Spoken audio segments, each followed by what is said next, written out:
When I worked at Amazon, I discovered for the first time this crazy price war between Walmart and Amazon that wanted to deliver to any customer the best possible price for their products. So you would often see this kind of graphs because all the systems were automated. So each one of them would lower the price as much as possible in order to gather all the clients. So what would happen if one of these companies were alone in the marketplace as a monopoly and a startup would want to enter this marketplace? The question is, would the startup be able to compete against a giant who has all the leverage to lower the prices as much as they want? That's what we're going to discover on this video using simulations.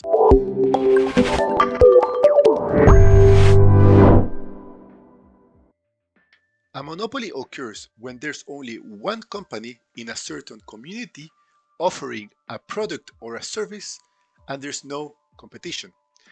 What does it mean? It means that they can increase their price as much as they want in order to maximize their benefits. This is great for the company because they can actually maximize their benefits, but it's bad for the customer because they are paying way more than they want, and some people cannot even pay and are not having access to this product or service. Now, a monopoly is an opportunity for entrepreneurs who want to enter the marketplace because if someone is making so much money selling a product or a service, that means that there's a good opportunity to enter the market. So, the startup can enter the market by offering better quality, lower prices, better customer service, or products that are more tailored to a particular set of the population. Okay, so this is the map of our simulation model.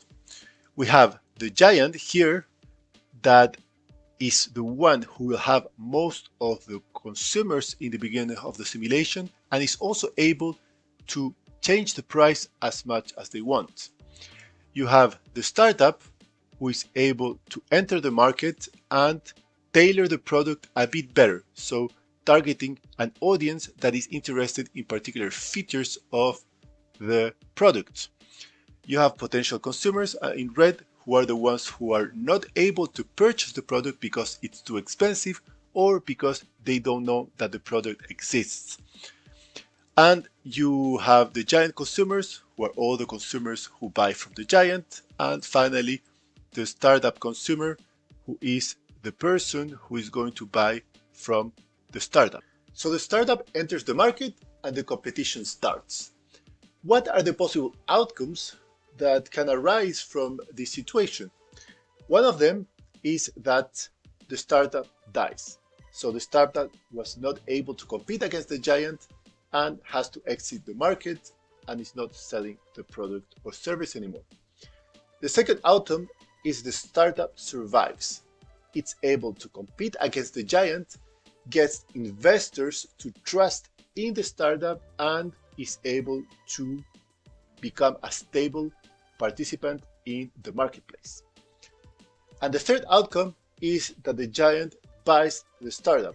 So the startup was doing well, but the giant wants to buy the startup in order to regain the monopoly back. So on our simulation model, we care about three particular things. One of them is how many customers know about the existence of the startup or the giant, or in other words, if they know that the product is sold by the giant or the startup. The second one is how many customers are buying from the startup or the giant, and the price of the giant and the startup. So you can see here that in the beginning of the simulation, the price of the giant was pretty high. So the startup comes into the market with a way lower price for the same product or service, and you can see that the giant is starting to lose customers while the startup starts gaining a lot of customers initially. So what can the giant do? Lower the prices.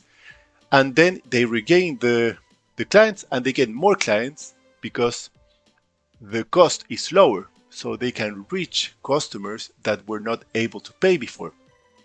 And so on, we start this price war, but the startup has not as much leverage, so it cannot go below a certain price. And what happens? The startup dies, and then the giant can get back to the previous price because they are a monopoly again, and the startup left the market. So we want to understand what can we do for the startup to actually succeed and not die. And there are two variables that we discovered that are important for this. One of them is how strict the investors are in order to invest in the startup. So that means how much market share they ask for the startup to have before they invest, or how fast the startup owner is in order to reach investors when the startup is doing well. And the second one is how tailored the product is for a particular population. So is this population the right one to enter the market or not? So let's analyze first what happens if we lower the standard of the investors and we increase the efficiency of the CEO of the company. Okay, so here we increased the efficiency of the CEO to analyze what he should do with the company, and what happens is that at the end of a certain period, when he's reached a certain market size and is able to reduce the price to a certain level, the giant decides to buy the startup and integrates their customers into their reached customers. So the giant ends up in an even better position than it started with, because it gained the customers that the startup reached that the giant never reached, and they maintain the same price they had before with a bit more customers. But if we run the simulation again, it can also happen that the price war never ends, because the startup never ends getting investments. Now, these prices are obviously fictitious, and this price war goes on and on the same way that we showed with Amazon and Walmart, where there's a healthy competition going on. So in this case, whether they sell to the giant or they continue working to survive in the marketplace depends on the mindset of the CEO. Because some CEOs or some entrepreneurs want to create a business just with the objective of selling and getting that money, while others have more of a passion and create a business in order to nurture it as a child. But this is a bit of a cheat, what we did, because it doesn't solve the problem on what the startup should do in order to succeed. So let's tackle the second variable, which is how tailored or how customized the product or service is for the population. And this is something the startup can do. So beforehand, we had 4 categories in the population that are generic categories, and they are equally distributed.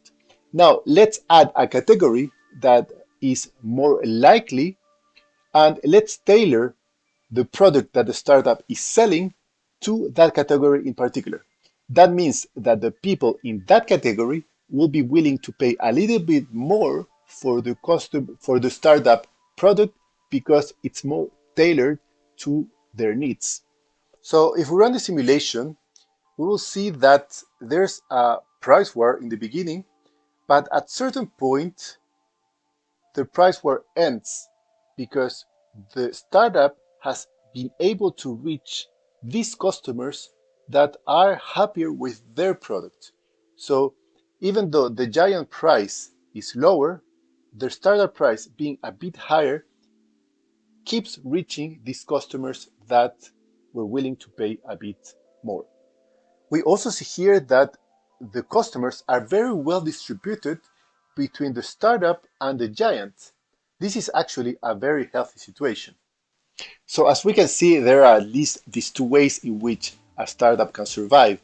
either having a very strong team that is building something with an efficient CEO that is able to reach investors or convince the giant at the right moment to sell out, or you can have a very well done product that is tailored for a particular audience, and this audience is willing to pay more for that product because it has better quality or has some features that are more interesting to them. Of course, there are many other things a startup can do in order to survive an aggressive marketplace. And you can put down in the comments what you think a startup can do besides what we already talked about. We have a very generic model here that shows us a little bit a story on what a startup can do, but there's probably way more. See you on the next video.